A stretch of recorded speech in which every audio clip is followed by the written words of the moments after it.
C'est à l'institution libre de Marcq-en-Barœul que nous avons rendez-vous pour ce nouvel épisode d'Éclat de lire. Ouverte en 1840, l'institution accueillait alors 10 élèves. Aujourd'hui, elle regroupe une école primaire, un collège et un lycée. Et c'est justement au collège que nous avons rendez-vous avec une vingtaine d'élèves. Tous étaient volontaires pour vivre et partager une expérience littéraire, et tous ont témoigné de leur rapport à la lecture devant nos caméras. Parmi eux, le duo Lucas et Melchior a retenu notre attention. Je lis souvent des romans historiques, parce que comme ça mêle un peu l'utile à l'agréable. J'apprends des choses et en même temps je passe du bon temps.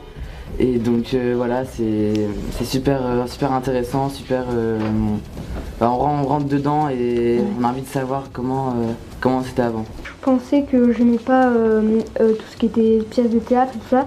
Et là, on en lisent en une pour l'école. Mais en fait, j'ai trouvé ça assez bien. J'ai pas vraiment d'auteurs qui me plaisent. Je veux dire, c'est souvent des conseils de personnes qui me mènent jusqu'au livre. J'aime pas du tout les romans fantastiques, je supporte pas, j'arrive pas à me mettre dans l'histoire. Moi, j'aime pas trop tout ce qui est fantastique, aventure, tout ça. J'arrive pas à me mettre dans l'histoire et à vraiment rentrer dedans. Au début, j'ai commencé très tôt Harry Potter et ça m'a un peu dégoûté. Mais là, l'année dernière, j'ai lu un bon livre qui m'a remis dedans et c'est comme ça que j'ai recommencé à lire. Depuis que je suis tout petit, mes parents me racontent des histoires, du coup j'ai pris l'habitude le soir de lire. J'adore lire le soir parce qu'en fait, moi j'ai mon temps où en fait, je peux lire et ça m'aide à m'endormir beaucoup. Après ce premier entretien, on prend la route direction la médiathèque La Corderie à quelques minutes du collège. Notre binôme se dirige vers l'espace jeunesse et les rayons BD. Spirou, le journal d'un ingénu, est le 4e tome de la collection Une aventure de Spirou et Fantasio, sorti en 2008 aux éditions Dupuis. Dans cette BD, Émile Bravo propose sa propre vision du personnage créé en 1938 par Rob Vell. On y découvre un Spirou encore jeune et naïf à la veille de la Seconde Guerre mondiale. Le héros va découvrir l'amour grâce à une de ses collègues, mais surtout faire la connaissance de son futur acolyte, Fantasio. L'auteur cherche en fait à expliquer comment Spirou est devenu celui qu'on connaît, un aventurier très curieux qui passe son temps à enquêter.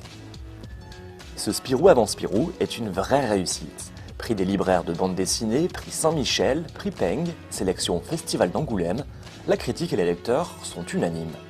Cette série de Spirou est assez singulière puisqu'elle entre dans la série des Spirou revus par.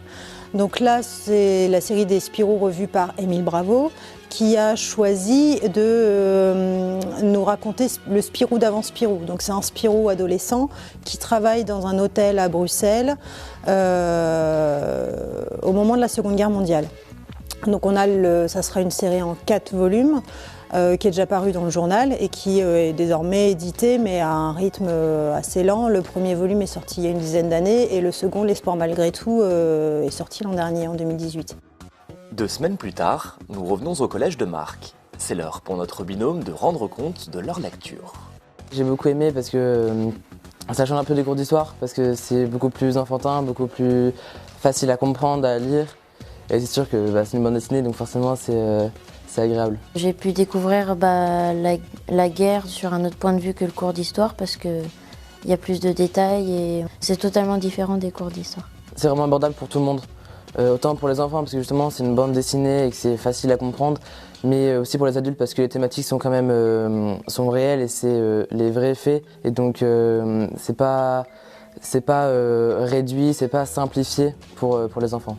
Adulte comme enfant, tout le monde peut le lire. Je sais pas si je continuerai avec d'autres BD, mais en tout cas je pense que je continuerai à lire la suite des aventures de Spirou pendant la Seconde Guerre mondiale. Sur ce livre, ça axe principalement sur sur le début de la Seconde Guerre mondiale. Et donc du coup, le 3e tome, ce sera plus sur le milieu et la fin de la Seconde Guerre. C'est une très belle découverte de voir cette guerre sous un autre angle que par les cours ou les vrais romans. La prochaine étape, ce sera de lire la suite. Émile Bravo est un auteur de bande dessinée et illustrateur français né à Paris en 1964. Il fait ses débuts dans la BD en participant à plusieurs projets collectifs, puis en étant le dessinateur de 2 one-shots, autrement dit une BD qui n'appartient pas à une série. C'est en 2008, 70 ans après la création du personnage de Spirou, qu'Émile Bravo décide de s'y intéresser à travers sa BD Spirou, le journal d'un ingénu. 10 ans plus tard, en 2018, ce best-seller connaît une suite sous le nom Spirou, l'espoir malgré tout.